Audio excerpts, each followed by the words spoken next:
আসসালামু আলাইকুম রহমতুল্লাহি ওবারাকাতু ওনাজাতু সাফাতু। স্বাগতম সবাইকে মাইশা কনস্ট্রাকশনের পক্ষ থেকে।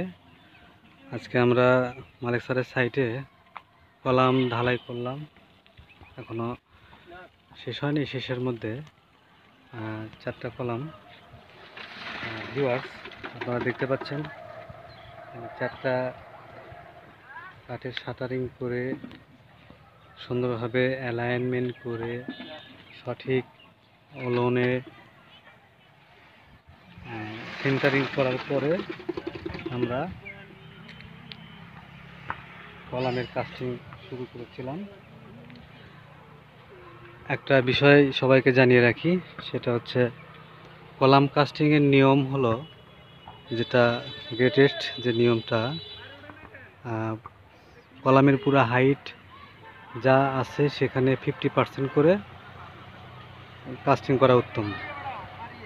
যেমন আজকে 10 ফিট যদি কলাম হয়, আজকে হয়তো 5 ফিট করলাম, আগামীকাল বাকি 5 ফিট করলাম।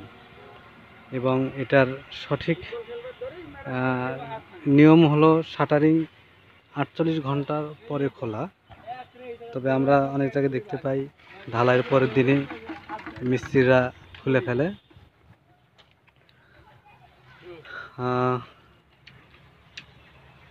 দেখতে পাচ্ছেন আমাদের কাজ এখনো চলমান, শেষের মধ্যে কাস্টিং। এটা হচ্ছে আমাদের অ্যালাইনমেন্ট করার জন্য যে শল আমরা করছিলাম, এটা আমরা রাখছিলাম উপরে 6 ইঞ্চি এবং নিচে যাতে 6 ইঞ্চি হয় এরকম করে আর কি। তো শুধু মন্ডলী, এটা ডুপ্লেক্স একটা বিল্ডিং। আজকে আমরা 16টা কলামের মধ্যে 4টা কলামের 50% করে কাস্টিং করলাম। আপনারা দেখতে পাচ্ছেন আমরা ডিসিশন নিয়েছি যে এটা উত্তর পাশের কলাম, আর যেখানে ঢালাই হচ্ছে ওটা হচ্ছে দক্ষিণ পাশের কলামগুলো।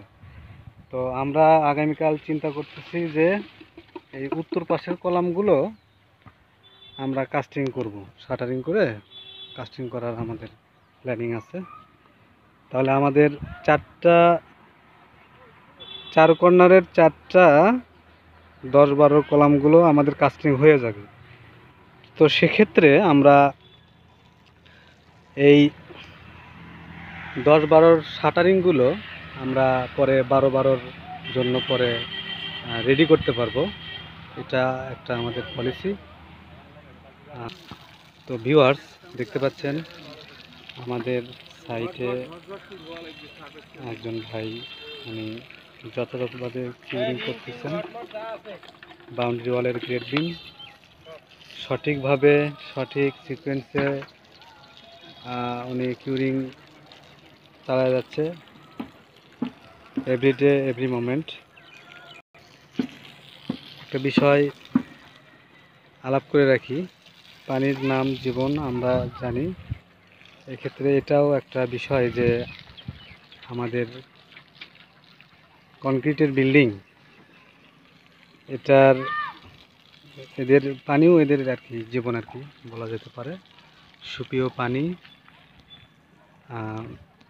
পানির ব্যাপারে একটা নিয়ম হচ্ছে যে পানি পানযোগ্য সে পানি দিয়েই গাঁথনির কাজ, ঢালাইয়ের কাজ, বিভিন্ন কাজ করা উচিত এবং এটা নিয়ম বলে আমরা জানি। ধন্যবাদ সবাইকে, আল্লাহ হাফেজ। আবারও দেখা হচ্ছে আগামীকাল কাজ নিয়ে আপনাদের সামনে হাজির হব। ধন্যবাদ। আসসালামু আলাইকুম ওয়া রাহমাতুল্লাহি ওয়া বারাকাতুহু।